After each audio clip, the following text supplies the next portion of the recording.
Assalamualaikum. Di sini saya akan menjelaskan tentang kehidupan pada bangsa Indonesia pada masa pendidikan Jepang di bidang sosial, ekonomi, politik, budaya, pendidikan.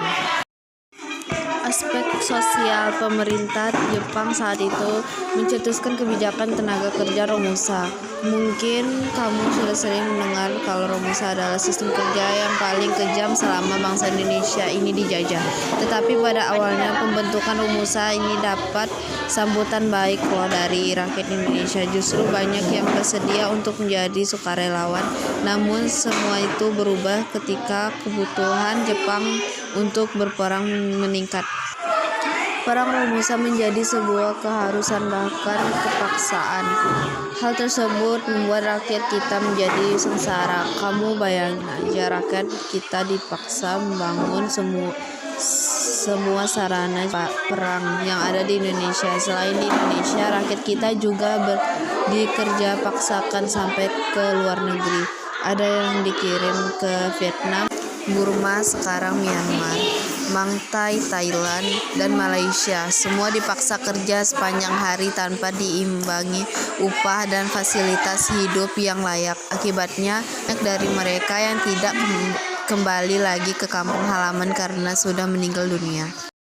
Selain Romusa, Jepang juga membentuk Jugun Iyonfun.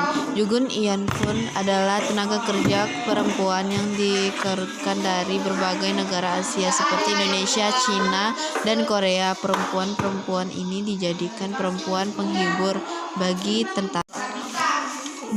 tentara Jepang. Sekitar 200.000 perempuan Asia dipaksa menjadi Jugun Iyonfun. Aspek budaya, pemerintahan Jepang pernah mencoba menerapkan kebudayaan kembali hormat ke arah matahari terbit kepada rakyat Indonesia loh. Dalam masyarakat Jepang, kaisar memiliki tempat tertinggi karena diyakini sebagai keturunan dewa matahari. Nah, Jepang berusaha menerapkan nilai-nilai kebudayaan kepada bangsa Indonesia, tetapi langsung mendapat pertentangan dan perlawanan dari masyarakat di Indonesia. Bangsa kita ini hanya menyembah Sang Pencipta, yaitu Tuhan yang Maha Esa.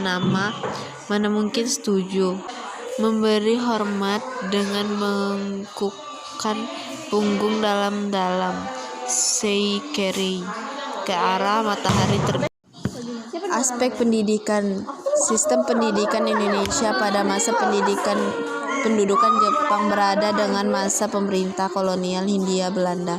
Pada masa pendidikan Jepang, semua kalangan dapat mengakses pendidikan, sedangkan masa Hindia Belanda hanya kalangan atas bangsawan saja yang dapat mengakses. Akan tetapi sistem pendidikan yang dibangun oleh Jepang itu memfokuskan pada kebutuhan perang.